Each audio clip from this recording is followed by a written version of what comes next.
So, with that being said, um, since the time that I have been away, I have taken the time to reread the Chunin exams and the Kazekage rescue arcs. So, with that being said, it was a great read, both of them actually, which is a very interesting thing for me to say because back in the day, especially because of the tuning exams more than anything, I didn't really like Gara as a character at all. I completely understand that he was, or at least now at least, I understand that he was a character that was supposed to be anti Naruto, like literally an anti Naruto, a foil, to use less words. But as a kid, I wasn't really cool on his whole demeanor, outlook, motivations, and things of that nature. Also helps that he injured Rock Lee and prevented him from being a ninja, which definitely helped out a lot of my biases against him. But nevertheless, in going through the tuning exams over again, I realized a lot of things that I didn't necessarily catch on in my first, second, third, even my fourth run through of them. And through that revelation, it also helped me to appreciate the Kazekage rescue arc. As you can imagine, since Gara wasn't my favorite character, having an entire arc dedicated to him, kind of dedicated to him in a sense, he is the center focus of the arc, no doubt about it, but he is not in the arc as much, to say, in a sense.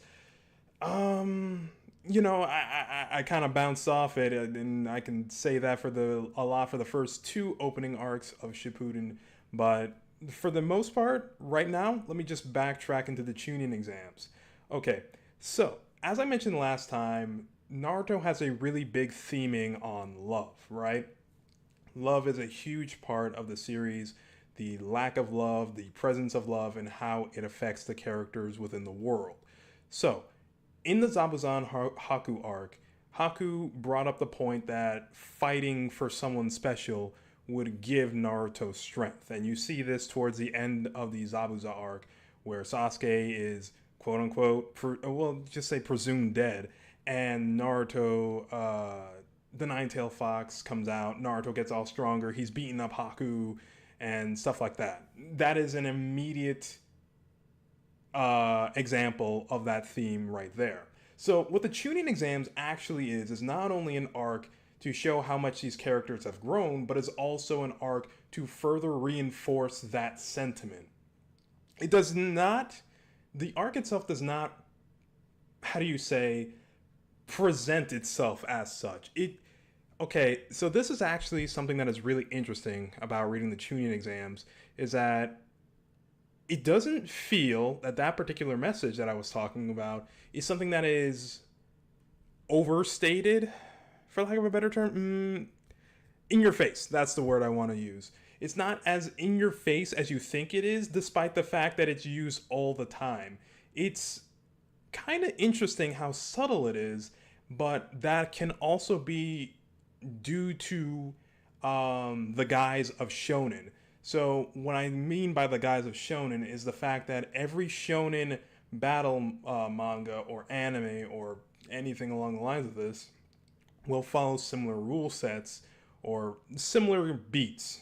Yeah, that's better. Similar story beats in that, character goes into a situation, they're weak, not strong enough, maybe they lost a fight, something or the another.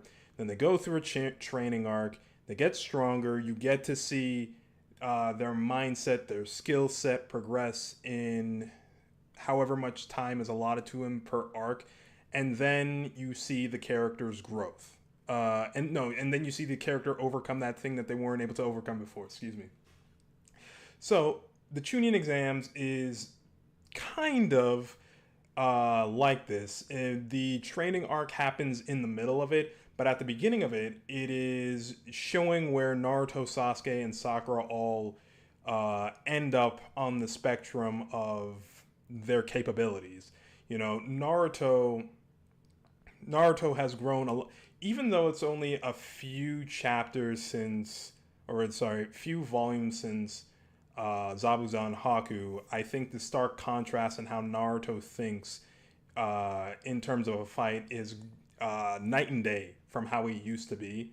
I remember saying that early Naruto kind of bumbled around. He'll do like the smartest thing and then like fumble it so hard it is amazing.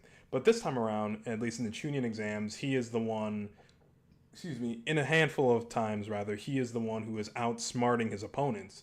And that is more so a prevalent theme now than I feel that it was in Zabazan Haku. But that's also probably because it was the start of the series and you can't really have much expectation for when something is, new and burgeoning. Anyways, it establishes how Sakura is nowhere close to the level of Naruto or Sasuke, and it also establishes the fact that Sasuke, despite how advanced he is from Naruto and Sakura, also deeply fears dying, right? And then it puts these characters in these situations and have them overcome themselves, overcome their fears, and so on and so forth. However, the major motivation for these characters to overcome themselves is their friends. It's Naruto thinking of Sasuke and Sakura. It's Sakura thinking of Naruto and Sasuke, and it's Sasuke thinking of Sakura and Naruto. And you constantly see this. My favorite example of this is in the Orochimaru fight that Sasuke has, where, he is thinking as pragmatically as possible and how to get out of the situation. And Naruto refuses to acknowledge that this is the real Sasuke that he's been traveling with for all these months, rather, excuse me. Saying that somebody must have, transformed into him because this isn't him. And they give Sasuke the kick in the pants to actually take on Orochimaru. He is nowhere in Orochimaru's weight class, but the confidence boost that Naruto gives him is so great that he is able to deal a blow to Orochimaru. Now, this is, where the anime and the manga deviate. If you watch the anime, Sasuke does this whole cool spectrum of punches, of kicks. In the anime, it's a few moves into Dragon Flame Jutsu. It's not the most spectacular thing, but it conveys the message nonetheless. So, in the middle of all of this, my friends are my power type of scenario, you have Gaara of the Sand, who is as antithetical to this message as it can possibly get. And, he fights for himself, he lives for himself. I think he says that he kills others to confirm his existence, da da da da da da da. He is... I don't want to say he's an early 2000s anime character, but for lack of a better term, he really is. With that being said, it's all just self-serving. Gaara believes that loneliness is his power, and in that loneliness, he is able to validate his own sense of living because nobody else will validate it for him. His own family don't treat him as a brother. Kankuro and Tamari, his father, tried to have him killed. His guardian? Yeah, I think that's the best way of saying it. Yashimaru, if I remember his name correctly. I almost fumbled there. He thinks, basically Gaara did cost him the life of his sister, so, he's out to a thing. And, it's in that lack of love that really, or at least that love that Gaara thought he had with Yashimaru, that really decimates him. Like, it's not the fact that he tried to kill him, it's the fact that because Gaara was like, oh, you didn't have a choice. Right, he forced you. The fourth Kazekage forced you. No, it was his own will, and that's really what did him in. So Gaara stands at the complete opposite side of the spectrum of this, and this is how the arc is formulated. It doesn't look that way, and it doesn't seem that way, but this is how the Chunin exams works. It is exceptionally geared to show you the power of friendship. even though it doesn't feel like it, even though it doesn't look like it, that is how it's working. And it's doing so against a guy who is extremely self-centered, selfish, because he feels like he has no other path in the world. Um, and in case it also wasn't obvious enough, the writing on Gaara's forehead that he gets after Yashimaru tries to blow him up is the character of love right there. Yeah, that's expressly what that means on his forehead. It's love. Um, so with that being said, uh, as much as we can talk about Gaara, and I will talk about more about Gaara in a second, there is one other character who I wanted to mention since we're talking about the Chunin exams. Actually, there's two, but this one is evidently more important because he is the most iconic Naruto character, for lack of a better term, and it's Rock Lee, right? So, interestingly enough, when you come to the Chunin exams, Rock Lee is easily the character who steals the show. He's able to beat both Naruto and Sasuke. And even though it's not necessarily something that is a decisive victory, thanks to Guy Sensei jumping in and stopping Lee's fight from him utterly crushing Sasuke's head, it is heavily implied that Sasuke would not have survived. Well, not necessarily survived. Lee wasn't coming after his life. But it was a trouncing, an absolute trouncing that at this point in the series only came in when a Genin went up against a Jonin. And so Lee then went on to capture the hearts of many, many a youth, myself included. I guess that just doesn't work. Anyways, he went on to capture the hearts of many a youth, and people would then, at many points, go on to root for this character, especially so in his match against Gaara. In fact, it's very commonplace to find a lot of people saying that, man, Lee should have won that fight, or this, that, and the other. I have a number of different things to say about that, but one of the most important things that I can say about that is that Lee should not have won that fight for a thematical purpose. That thematical purpose is actually kind of interesting when you think about it, and it's the fact that Lee is constantly abusing the message of the Chunin exam. It doesn't seem like it, but he is, and it all starts when Lee is first introduced and he decides to use Primary Lotus against Sasuke. It is a move that is only supposed to be used when Lee is, I believe it says, defending a person that he loves. And Lee is doing, one of his most iconic moments is him abusing it and getting scolded by Guy Sensei immediately afterwards. Now, he would then go on to, what's the word I'm looking for? He would then go on to go into the right when he was up against Dosu in the Forest of Death. At that point, he is now acting in the message of the series, or acting in the message of the Chunin exams. However, then you get to this fight with Gaara. So, at this point, I think it's worth mentioning that when it comes to writing, the writer of a series will always, at least if this is an action series, pit the characters who not only express the message the best for a particular fight, but also show in a way that they can. Let me think about this some more. They will pick characters who best represent a certain message that they're trying to get across. There you go. So, when Lee goes on to his fight with Gaara, part of it is him feeling bad for not being able to show himself off or get a chance to compete, right?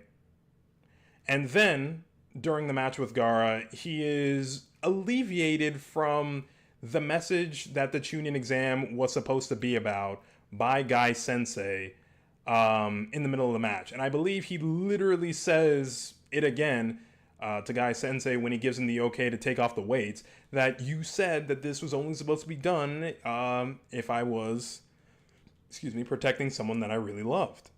And Guy Sensei, just lets him do it again. Or rather, this is the first time he has excused him from doing it in the first place. So that is okay, right? He's got the excuse. No, no, no. Actually, excuse me. I'm messing up here. That's not okay because ultimately, then it switches from love to pride very quickly, right?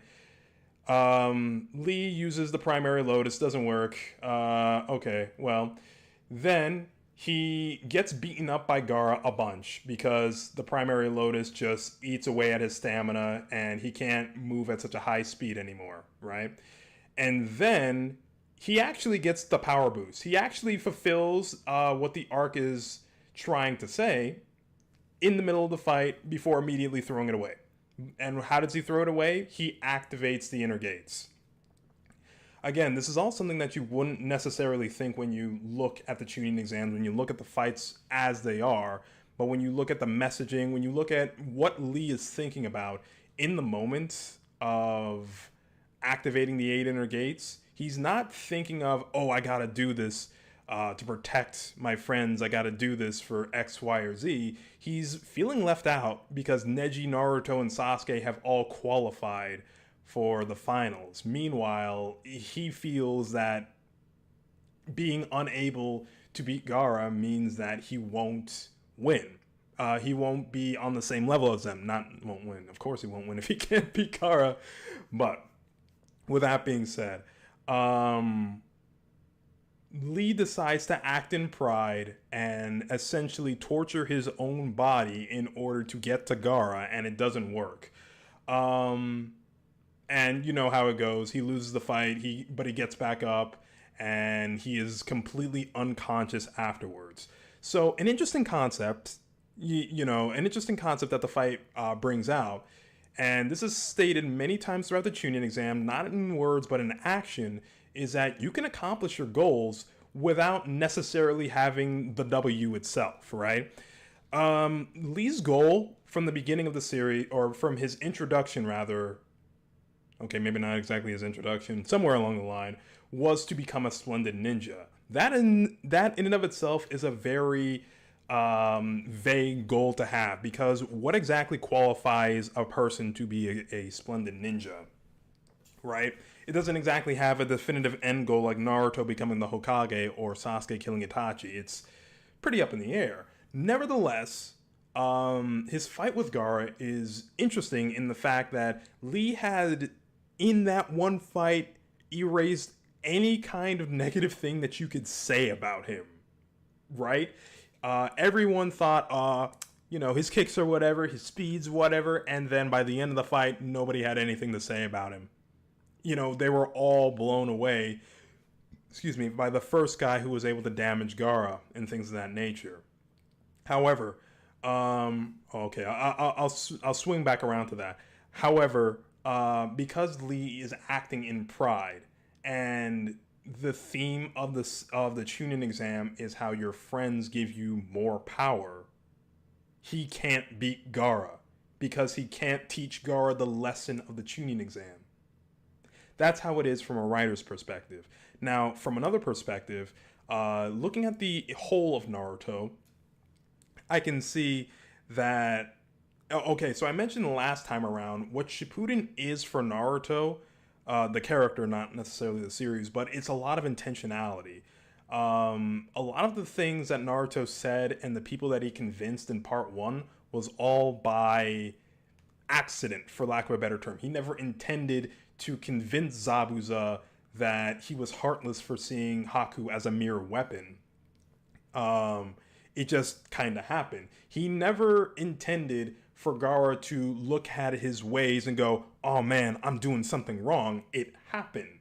But in Shippuden, Naruto's got to go up against some tyrants, and he's got to convince them that, look, you can't keep going to war because blah, blah, blah. We'll get to that when we get to that.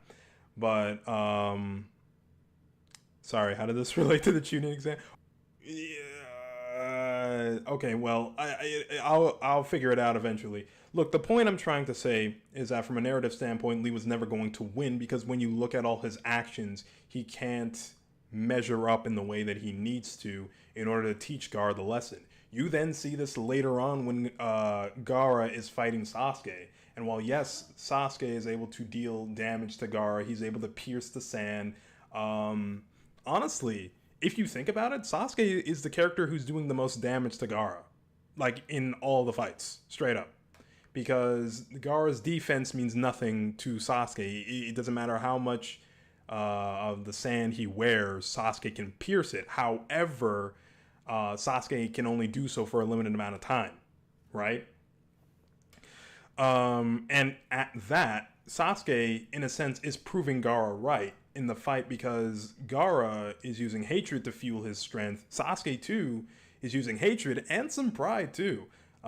Because when Gaara calls his loneliness, anger, whatever it is, weaker than his, Sasuke gets fired back up, and that's when he does the third Chidori, and it actually fades a bit. It still pierces, but nevertheless, it does fade. And I personally think that that's Kishimoto acknowledging things. So here's something that I wanted to get back to with Rock Lee. I'll circle back to it after I finish talking about Sasuke, but it's acknowledging the fact that, yes, this thing, hatred, anger, all that stuff, that has some power, right? But it doesn't give you enough. And to circle back around to Rock Lee, training gives you some power, and I think throughout the entirety of Naruto, Kishimoto acknowledges that training is important. You can't get to wherever you want to be without putting in the work. However, it's not enough. Training is not the destination. You're not going to get past the mountain by training alone. Maybe I can use the better example. No, actually, I can't. That is a good example because not a lot of mountain climbers finish scaling mountains. Some of them, some mountains are the final ones they scaled. They never come back down.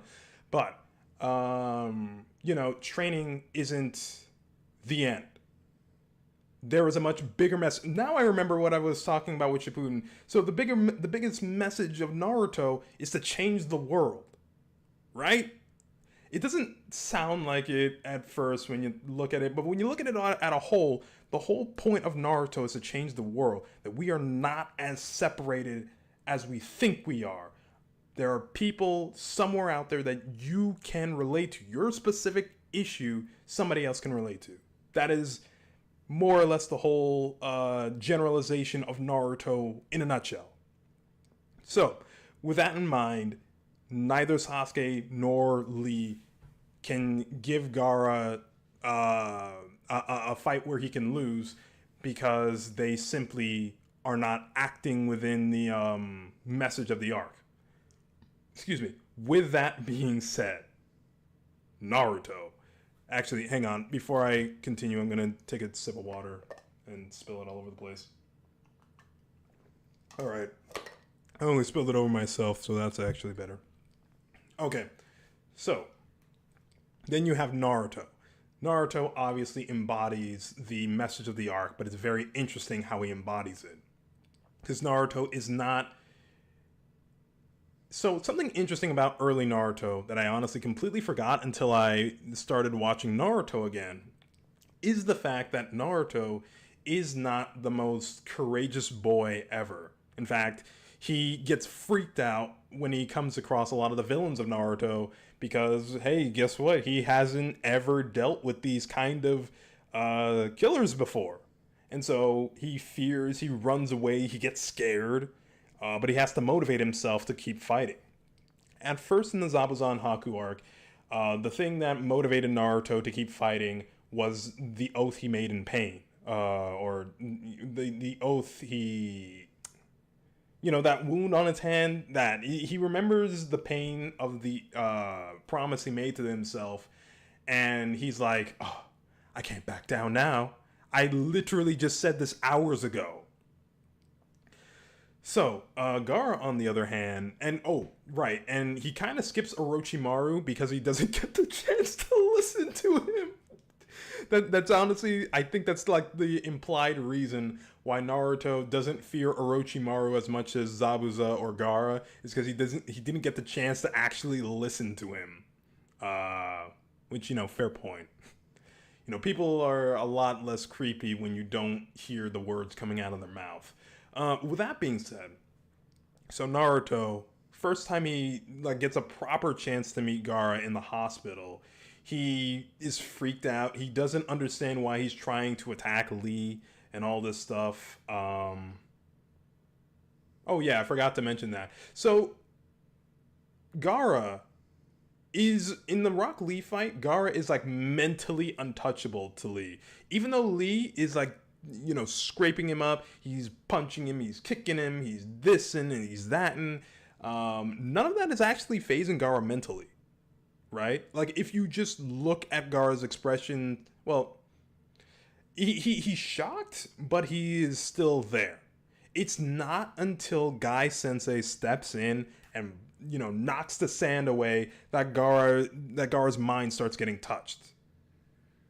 And so you then go into the Sasuke battle, and yeah, Gaara's freaked out at the fact that he's seeing his own blood. It's kind of weird. I think that in the manga, it was implied that Gaara got scratched by Lee, but in the anime, when Lee kicks down on Gaara's face, it looks like he's bleeding.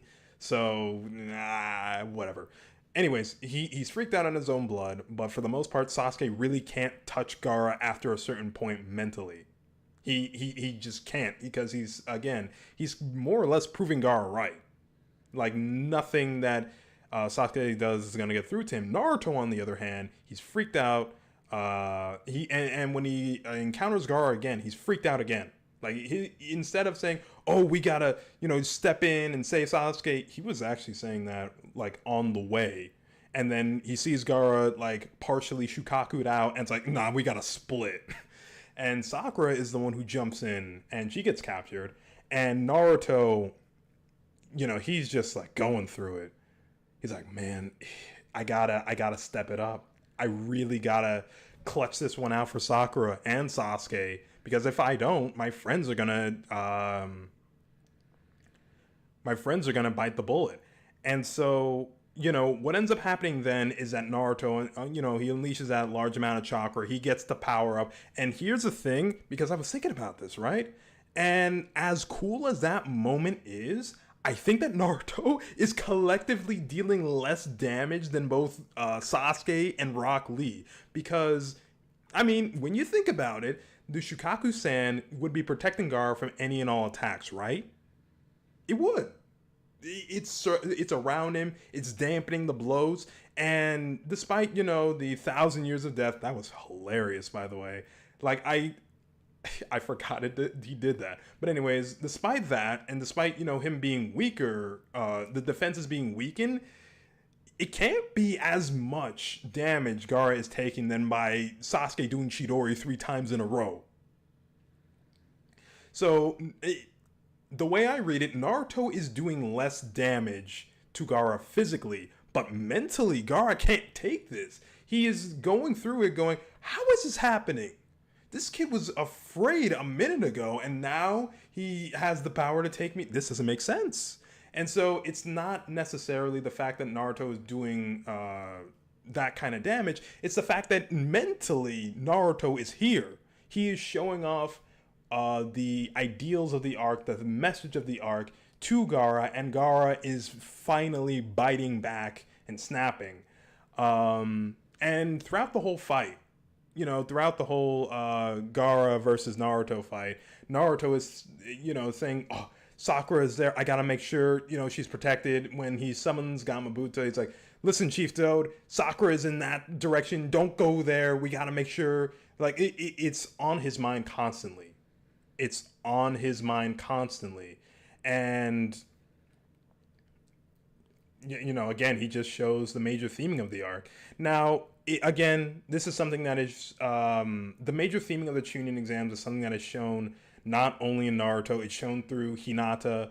When Naruto gives Hinata a pep talk, she uses that as the strength to pierce past Neji's, analytical words.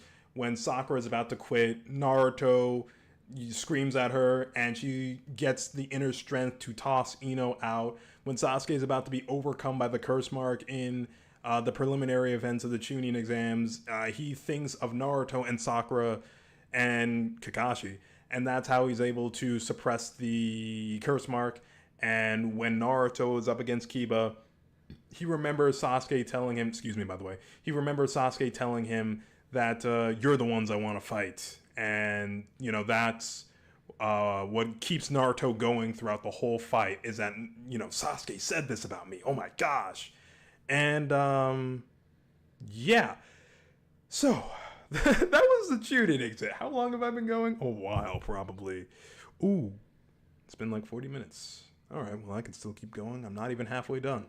But I'm gonna stop the video here. So, thank you all for watching. Now, if any of you want to get saved, please stick around because I'm going to pray a prayer of salvation. This is something that is purely voluntary. You do not have to sit around if you don't want to. However, if anyone has been on the fence, struggling with if they want to believe in God or not, I want to pray for you because I believe that today someone is going to get saved. So, as it says in Romans 10:9, that if thou shalt confess with thy mouth the Lord Jesus and shalt believe in thine heart that God had raised him from the dead, thou shalt be saved. For with the heart man believeth unto righteousness, and with the mouth confession is made unto salvation. So all you need to do is say, Jesus, I believe you're the Son of God. I believe that God had rose you up on the third day, and you now sit on God's right hand. Lord, please come into my life. Please wash me clean and be the Lord of my life. And there, you're saved. So, with that being said, I appreciate you all for stopping by, and I'll see you all in the next video. Until then.